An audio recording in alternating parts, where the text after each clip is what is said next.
Oh, hello, Studio 108 Seekers and Sages. I'm so excited that you're here with me today because I am here with Jennifer Lansdale, who is my teacher and my friend and someone that I gained so much inspiration from, and I have so much respect for this woman.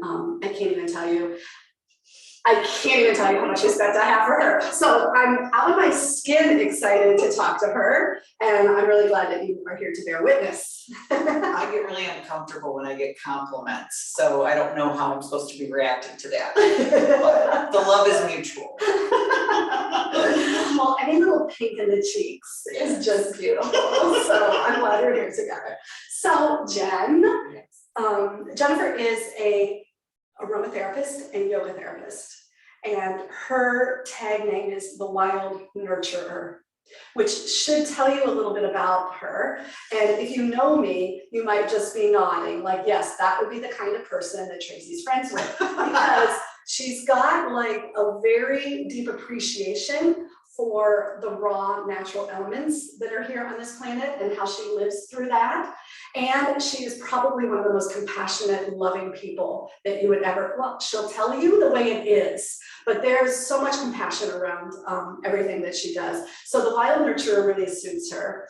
Her product line is called Heaven Earth Aromatherapy, and these are products that she is making in her home office in Mentor, Ohio. Very good. Yes, so local girl, local small business, woman-owned, Sustainable. Sustainable, like Yes, yeah. mostly organic with the products. I think that's so important. It is really so important. Like, stop putting things on your skin you can't eat. 100%, right? Because it's being ingested. Exactly. So we're going to get into all of this, but what I really want you to know from the get-go is the ground that she stands on, and legitimate, well-aligned, very intentional and purposeful in what she's doing. So how did we meet? Oh my goodness. Tracy was one of my yoga students out here, so which direction? It's this direction. That direction, down the road. And I was driving the half hour to get here to teach at a small little studio, and she happened upon my vinyasa classes, and I remember seeing her painfully work through her shoulders in chaturanga, and I was like, ah! And she came up to me and said, nobody's ever showed me that. Nobody's ever told me that. And she was curious, and she's so damn smart. She's unbelievably smart. Oh, I just and need a mental you absorb everything like a sponge, and we're so excited to grow and expand and learn something different. And that's how we met. Yeah, well, and I think too, like it speaks to how your practice changes over the years and how your practice can always be an evolutionary reflection of your life. So at that time, I was practicing very Baron Baptiste Power Yoga, by that book, and that was how I was practicing every single day, all the time for years. And so when I met you, and you brought a much more prana vinyasa kind of exploratory elemental style to this, along with intelligence around alignment and form and body mechanics. So like Jenn just brought something to the table that I said yes to and allowed myself to evolve into. But wow, what a beautiful, and then I took 500-hour yoga teacher training. I drove up to Mentor, and that year was like so exciting in so many beautiful ways, just getting me engaged and embodied in my practice. Devotional practices, like everything, like very, very life-changing. And so if I can offer that to anyone, I feel like I'm grateful, and I'm grateful to you. So legacy. Yes, I remember the myths of the asanas. Having you, she's so passionate about those myths, and oh my God, do you offer that class still? And just where she would wear a wig. She would come in and wear a wig to embody the Virabhadra, right? The warrior. Yeah. It was very impressive to see you do that, because it told such a strong story, and nobody else could do that. And I still have never seen anybody else do that. Yeah, it's to me, like the mythology really opens the door. Like whether it's just my imagination or some some past life link or whatever, but yeah. That was So thanks for remembering that. Yeah. That's really cool. Well, let's swing back around. You have a master's degree in aromatherapy, and I want to learn a little bit more about that. Sure. Where'd you get that? How'd that come to be? So I just want to back up to give credit to the person who got me in that direction. I was in touch with a master herbalist at my studio back in 2011, and she made my teas. And I remember when I was really interested in aromatherapy, because there's all these certificates, right? And you know how it goes with a yoga certificate. These can be really crappily, am I allowed to swear on this thing? You can. Really shitty programs, okay? And you dump a lot of money and time into. So I did, I dumped a lot of money and time into a really shitty program and came out of it not really any the wiser. And I called my friend, I said, I heard you got a master's degree in herbalism. Like, how do you do that? And she's like, well, it's really a science degree. And that's what aromatherapy really is. It's science, it's chemistry, it's understanding molecules and constituents. So I said, okay, well, how do I do that? So I called the American College of Healthcare Sciences, which is an accredited school in Portland, Oregon. Wow. And that was how I got enrolled. So I had my bachelor's already, so I could transfer in a lot of those, you know, undergrad courses. And I basically dove head into a research degree, because that's really what it is. If I could rename it, I would say it's more of a master's of science in research of essential oils, because I learned how to write papers, I've been published, I write for journals, even voluntarily. You don't make a lot of money doing that, but voluntarily, I'll pick, you know, a topic. So one thing I'm specialized in is dilution, understanding how much essential oil you should be using topically on your skin so it's safe. Oh my gosh, you would cringe if you know what I do. Okay, I'm learning here. Keep talking, I need this. So I graduated in, we'll say 2020, more like probably 2021. Because you probably did most of this online. Yeah, you do most of it online. There are some live sessions. I've met my teachers. I've gone to conferences and met my teachers. So, and that's why it is online. It's a research degree, so doing it online is okay. Yeah. It's not a formulations degree. So making a product like a salve or a diffuser oil really happens more on your own. There's some guidance in that, but aromatherapy really isn't about making a beauty care product. It is more about the science of how essential oils are going to react once they're inhaled, once they're applied. So in fact, it can be very dangerous or unsafe or just ineffective for someone to be mixing and making without some understanding. So now you're talking about the pharmacological stuff. Right. Okay, so when you take a Tylenol, there's one constituent to pain relief. Gotcha. Where do you want it to go? So it's going to go to your head or to your toe or whatever's hurting with essential oils. And so now this is a blend of, let's say there's probably 5 different oils in there. Okay, she's holding a bottle of a diffuser oil. Right.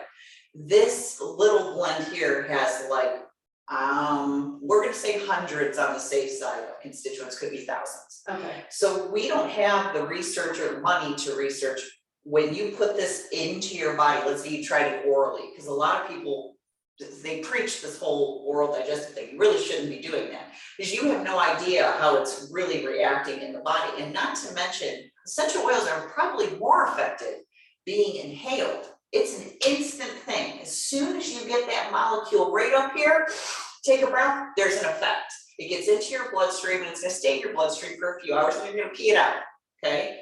If you do the same thing topically, it's a much more diluted effect in most cases, because we've got, let's say, a salve with essential oils in it. So there's a carrier or a fat, a lipid carrying it into your skin, getting through the dermis, getting through the layers of the skin, and then finally getting into your bloodstream. Understood. Right? So I bet, just want to smell that? Yeah, I do. This is a tin with a salve in it.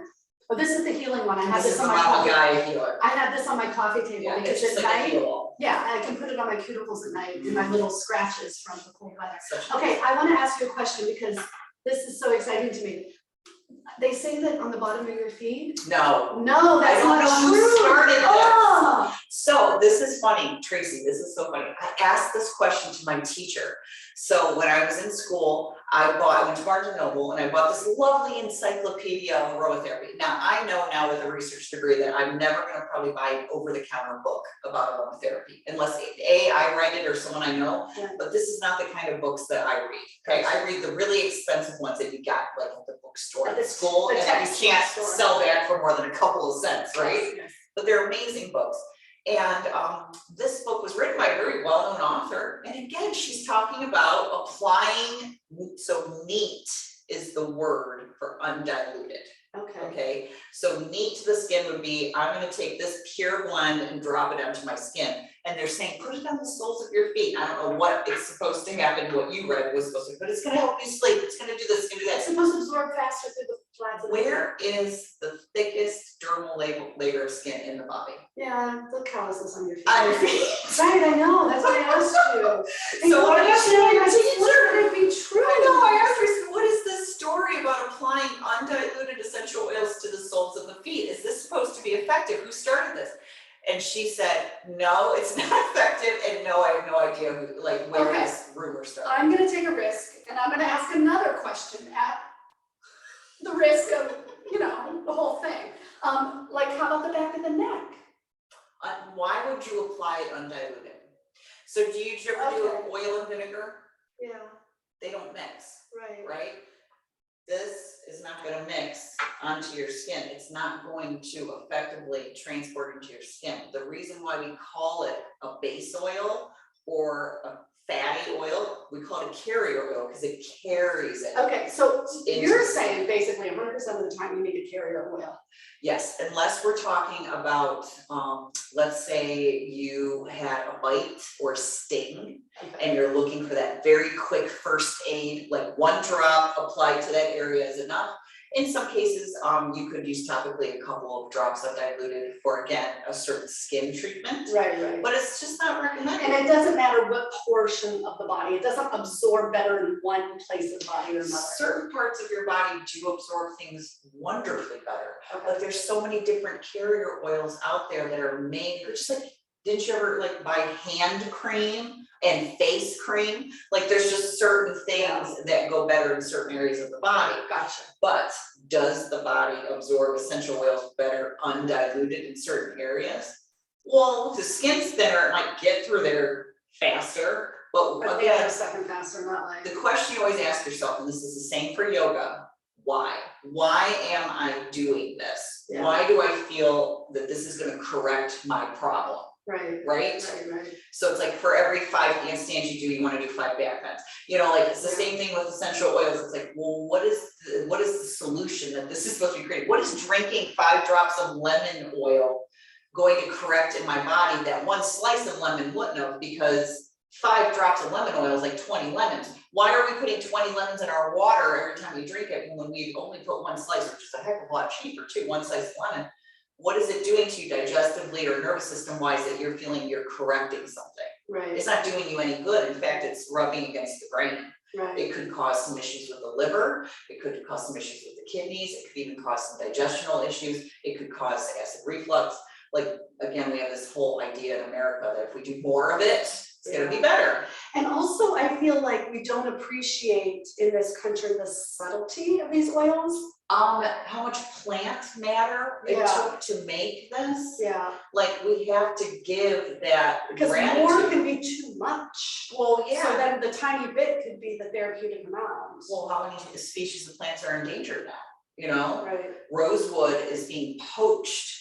I believe it is in Africa that it's being poached so hard. People are dying over rosewood trees. So there are packs of women who take care of the trees and preserve the area, but on the back end of the forest, they're poaching, and it's illegal, but people are being killed over it. And you don't think about that when you're putting that into your diffuser. So that's why we always say, well, know what you're buying, know your sources. So me and you were talking before we started this, like, don't go to TJ Maxx and Home Goods and Walmart and buy your essential oils when it's been sitting on a shelf.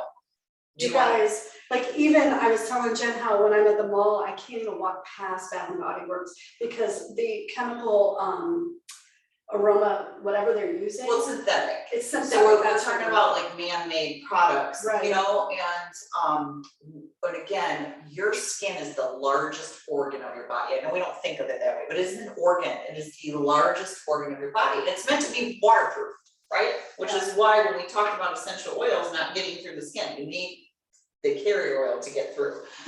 Excuse me. So when you're talking about Bath and Body Works, you're talking about all these synthetics inside of a synthetic base going into your skin, right? I can't even smell it. I get nauseous and headache from just smelling it. But that's what we're trained. We're trained to smell aromas like that, like our grandmother's perfume, Yeah. right? And to think that's what smells good. Think about your deodorant. Did you ever flip over the ingredients on your deodorant? Do you even know what's in it? I stopped using those kind of deodorants a long time ago, but that's like a huge lymph node. And then we talk about things like breast cancer and stuff, and you get a little like, well, you know, is that part of the epidemic that we're having? Because you're with that carrier, your skin does absorb that synthetic chemical. Metabolizing it or not, it's going to your cells. And when you absorb it through the skin, it doesn't have the benefit of coming through the digestive system and having a detox process. It goes right into your bloodstream. So it is really disruptive, the synthetics. Well, think about your nervous system too. With essential oils, one of the primary things about aromatherapy, and this is why we're not talking about making body care or skincare products, Right. like that's formulation, okay, which is an amazing thing in science that I love doing. But aromatherapy is supposed to be this effect of this plant, botanical, or if you want to call it in scientific terms, like molecules, volatile molecules, you know, they easily disperse into the air and then they dissipate. So we're talking about the effect of every single oil that we're using doing something to you. That's the science. That's what I'm talking about, what I learned. Right. So I'm going to give you this hit of this pick-me-up blend that I brought because it has been formulated for you to feel. Let me smell it. Sure. It's called Pick Me Up, so it's been formulated for me to feel. To feel less depressed, less anxious, not energized. Like, not like, I'm gonna go, you know, fix the world. Just enough to say, oh, I don't have the blues, you know? Right, my mind's clear. My mind is clearing. Yeah. It's not putting me to sleep, right? But it's a calmative at the same time.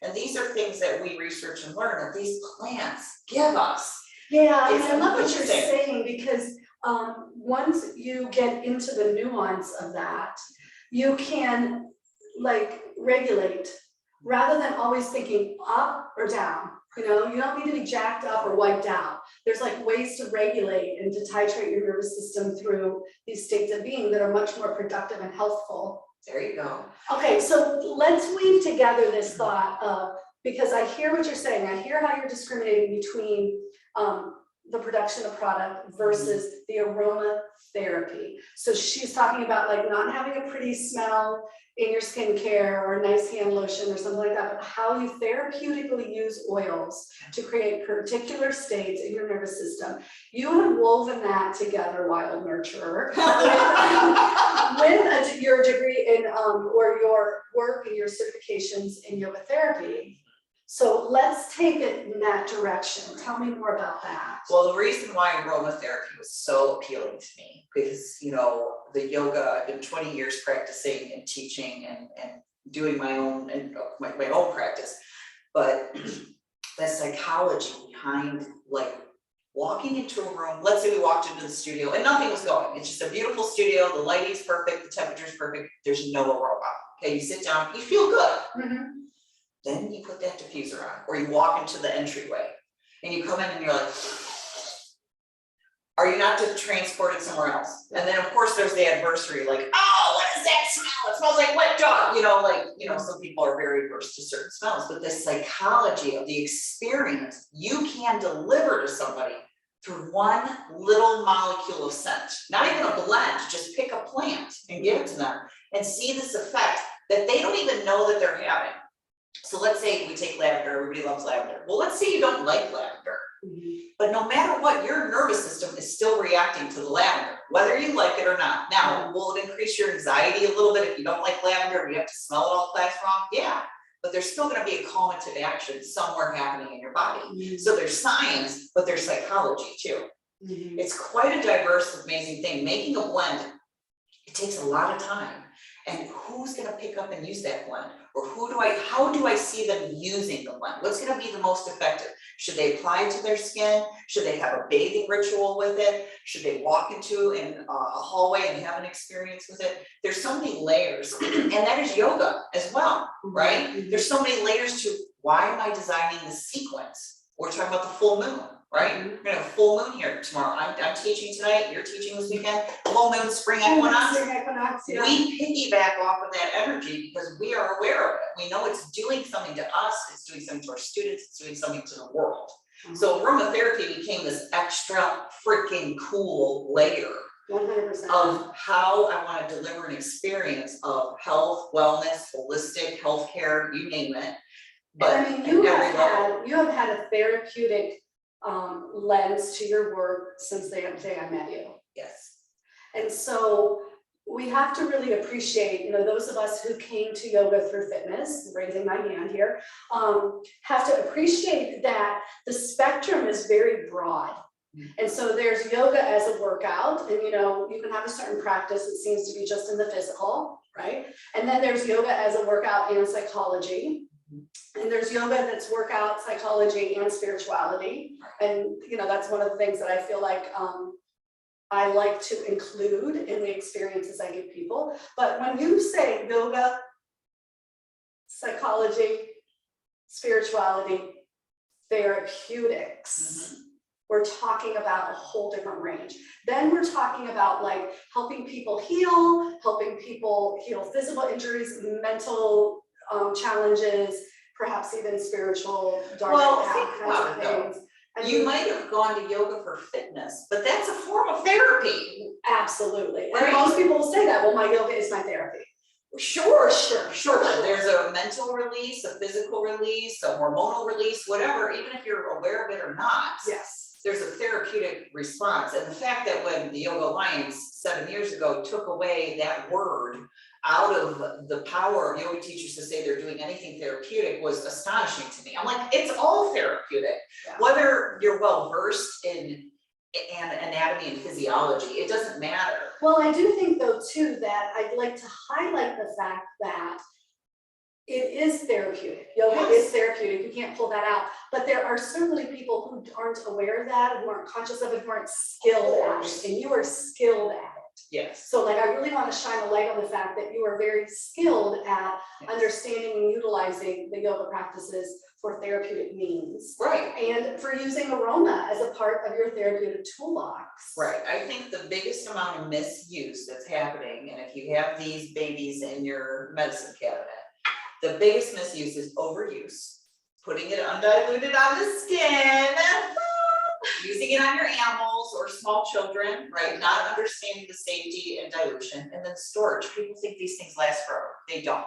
So they don't become rancid. And vegetable oil or nut or seed oil that we carry the oil in will go rancid, right? Think about your kitchen pantry, you open up your olive oil and you're like, this smells a little funky, I'm not gonna use it. Yeah. The essential oils oxidize. So every time we open the bottle and it touches, the oxygen touches it, it starts to change the molecular dynamic of what's happening with our constituents. So the fragrance will change. Okay. And it won't smell as clean or as crisp or whatever it is that effect. And you'll know, just open your bottle like, ooh. Or if your bottle's really sticky when you open it and has all this residue from use, especially a thicker oil, you know, or even your citrus oils will kind of feel like that. They're a little brown, discolored. You gotta pitch them. They go great. You can use them in the wash machine. You could use them to clean, but wear gloves because you don't want to have your skin. Yes. But that's probably the biggest. Expect it to last. Citrus, so your lighter scents, think anything light. A top note is considered light. So citruses and light florals like jasmines and roses and stuff. Those with proper storage, cool, dark place. I put mine in my fridge. They're in my basement in the fridge. They'll last up to a year as long as you're not leaving the bottle open and stuff. But let's pretend we're the normal householder, let's say 6 months to be safe, Okay. okay? Every other oil, probably 18 months to 2 years with proper Okay. storage. So Yeah. it's worth an investment to buy a quality oil. Absolutely, Yeah. absolutely. And buy freaking organic and pesticide free as much as possible. The other thing is you gotta know where you're buying from. Do not buy from big distributors, right? Like Amazon, I just posted on Facebook, like we're selling Lily of the Valley essential oil. So Lily of the Valley isn't even an essential oil, it's actually a toxic plant if you were to use it for certain things.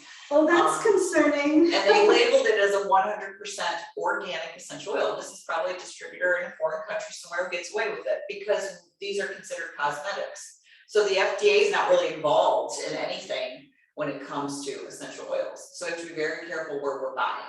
And watch your multi-level marketing companies. You know, you're paying a lot for packaging and you're paying a lot for something to come at you looking a certain way.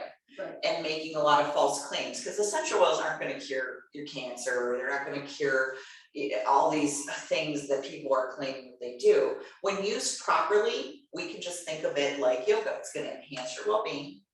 It might help lift your mood or change your mood. Therapeutically, like rosemary or peppermint might help your headache. Okay, it might help a muscle ache.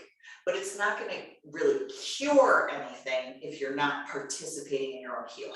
100%. Yeah, yeah. It's a lift. Yeah, but it's not. It's an add. It's an add-on. I always say to everybody, it's a wonderful alternative add-on. Yeah. Just add another layer of that good stuff in your life. Right. So I know you have quite a broad product line. And I know that I love this Mama Gaia healing salve, that I have that on my coffee table. I love the body butter. Yes. Oh, silky smooth, so nice on my skin. Yes. And the diffuser oil we like. What else? Sprays. Sprays. So if you don't own a diffuser, or you have lots of pets and you're worried about diffusing around your pets, which is a viable worry because pets come in all different shapes and sizes and species, and we're not really sure how these oils interact with them. A mist for your room or your linens, or a sprayed on furniture or a yoga mat are fantastic. Bath oils.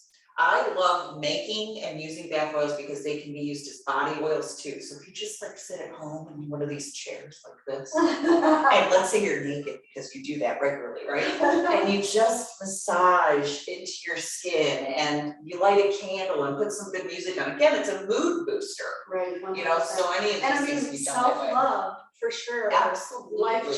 Life-changing. So I know you had some candles, intention candles that were beautiful. Yeah, I'm creating a line of candles with a very talented local artisan. So we're going to be incorporating some of my essential oil blends into the candles next. So we're creating aromas we like now. I'm trying them all out, coming up with funny names and all that. But that's been really fun.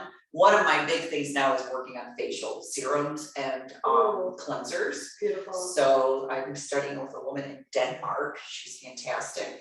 And reading her books, taking her courses, and doing private work with her. And Face Love is like a top seller, like my facial serum. Gotcha. And hydrosols. I'm learning about hydrosols. So if you're needing an alternative to essential oils, like something you can use around pets and children, use some hydrosols.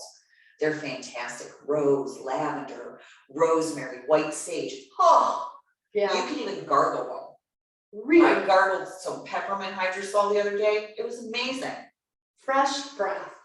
Oh, yeah. Very important. You never stop learning about this. Very important. Yeah, it's so exciting to see. First of all, to see you know, how much is available, but also to see how it's coming into mainstream conversation more. Yeah. So if you're listening, I hope you're getting the same impression I am, that this is someone who has a very high level understanding, and it has integrity around risk level, that, you know, it's not about selling oils and making your bottom line more about like how specifically are people using it, is it going to meet the need, and is the quality there? Well, how can my clients use these oils regularly and not hurt themselves? Right. Because people want to use their product regularly. They love the way it smells, how it makes them feel. So we want to create something that is sustainable, not only for them, but for the world and the whole chain. And then also, like, keep in mind, what a wonderful resource Jenn is for your specific questions about therapeutic need, about mood boost or mood regulation, and the different things that you're working with. She does privates for yoga and aromatherapy, like combination sessions, so that she can use the oils and her products to enhance your experience. I do a lot of custom blending now. I made a custom manicure and pedicure line from a girl who wanted like basically stuff you could eat off your body on her clients. She's the only person I know that does this. She's a Willoughby, it's texture salon. Her name's Kira. She's a fantastic person. You bought the body butter. Yes. And we formulated that painstakingly together. It took about a year. Wow. But she has a butter, she has a lotion, she has a cuticle oil. We do all this and her clients love it. They open it up and they're like, wow, does that smell good? Like there is a difference. You just feel it. That the synthetic lotions and stuff we're using. And everything she's talking about, everything she's creating is based in science. Oh my gosh, I can't believe I would have felt so bad. What? The cleaning product that you brought me. Yes, Miranda went crazy. She bought it online from you immediately. Like, what is in there? The lemon is so good. The Green Clean is a product of, this is gonna be funny, my barn spray. So I was teaching yoga during the pandemic in a barn, because it was the perfect spot. It was like inside, outside, right? Everybody felt safe, everybody approved. And it smelled like, it wasn't a live, usable barn, but it was an old barn. So you walk in, had that musty smell. So I made something called the barn spray, and I had it in a big, huge glass bottle. I sprayed around, and everybody was like, what is that smell? And so we started making a joke. We called it the barn spray. So it's on my website as the barn spray, but it really is a wonderful disinfectant, yoga mat cleaner, or aromatic, like an air freshener. Right. Well, then I basically almost took that recipe scent-wise and duplicated it into the Green Clean. So it had that same aroma, but the Green Clean is a lot of alcohol and stuff. So we want to make sure you're disinfecting. Yes. But it's like lemongrass and tea tree and lavender and all these amazing Interesting. Okay, so I'm hearing for myself anyway a ton of opportunity for shopping. This is good because I don't just shop for me, I shop for you. So I will be shopping with Jenn to get some things in our front store, in our front lobby for people, so that you can have some smell to the samples, so that you can touch things and see things. There's always a vibe with a product, like even if you go to the grocery store, you can probably get a sense. I mean, I know many of you are like this, like you'll walk into a grocery store, pick up an apple and say, ugh, and turn around and walk out. Like, whereas you have another grocery store where you walk in, you pick up an apple and you're like, oh yeah, this produce department, I want to grab this produce. So everything has a vibe to it. So when you come and you see her products, I think you'll really get the vibe of it. And it's a very high level vibe, very attractive. It's all a process. The aromatherapy is just 2 years young as far as the shop. So every week I feel like I'm creating a new label or buying a different bottle or, This bottle is so intriguing. Is it purple to orange? It is. These are beautiful. Aren't they beautiful bottles? I don't even know where you get that. Yeah, I love these bottles, but unfortunately, they're great for local people, but for shipping, if this gets too warm, the oil will go up and do some funny things. But for my local people, they love them, and I know they're gonna stand them up right. But that's what I'm learning too. The lid and carry the droppers separate when you ship them. Right. I don't know. I don't need to tell Jenn what to do. She's my teacher. Here I am. It's just fun. What to do. It's fun. This piece has been a very complicated wormhole to dive in with packaging and labeling and oh my god, but fun to see people look at a label. They love the Mama Gaia label. They just want to pick it up in the green, it's just a cool looking product. So just gonna keep getting better and better. Of course. That's how we grow. That's how we started the conversation, the evolution of the practice, the evolution of our lives. And I love that we're here today. Absolutely. Let me do the math. 13 years. Yeah. Sounds about right. Maybe 15, but 13 for sure. For sure. Yeah. Yeah. That makes me so happy. Yeah. I'm glad you're here and you found your own away from home. Yeah. Yeah. Oh, that's good. Yeah. All right, awesome, you guys. All right, so how are we gonna find Jenn? Oh, well, let's definitely give one more shout to the small business, how important it is that we support. Please. I mean, this is what I'm gonna tell you guys. She has her business, We are our own marketeers, our own housekeepers, Yeah. right? We are our own staff managers. We are our web builders, developers, accountants, inventory takers, designers.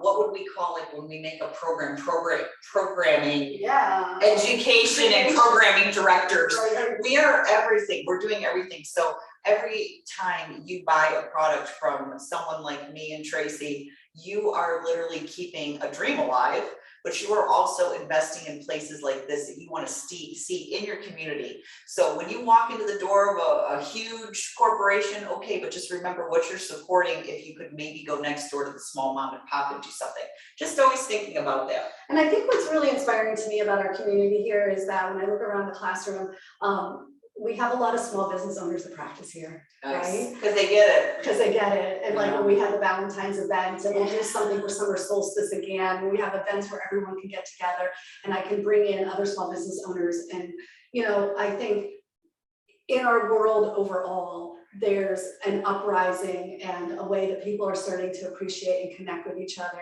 And commerce is one way that we can really support each other and bring each Or other. even just clicking that subscribe button on her YouTube and podcast, right? Liking and commenting. Click and subscribe and review. 5 stars, everybody. That's what we love. We love 5-star reviews. Okay, so Jen's websites are going to be in the comments area. Click through, take a look, but don't be afraid to call because you've heard her voice. You've got a feel about who she is. You know that she would be more than happy to have a conversation with you, to exchange a few emails. Mentor is not that far to drive. You can look in our lobby. And I Zoom. Yeah, you know, if people, somebody can't make it to my location, I have clients all over the country, you know, like just zoom away. Zoom in. Yeah, we'll figure it out. We'll figure it out, put something together because she really does enjoy creating and working specifically with your needs. And she can't do that unless you reach out and connect with her and tell you what you need. And then all the solutions are right there. And it's all based in science. So thank you for doing all that work. That master's in aromatherapy. Oh my gosh, right? Who would have thought? And thank you for coming today. Thank you for having me. Namaste, you guys. Namaste. Many blessings, and remember who you are.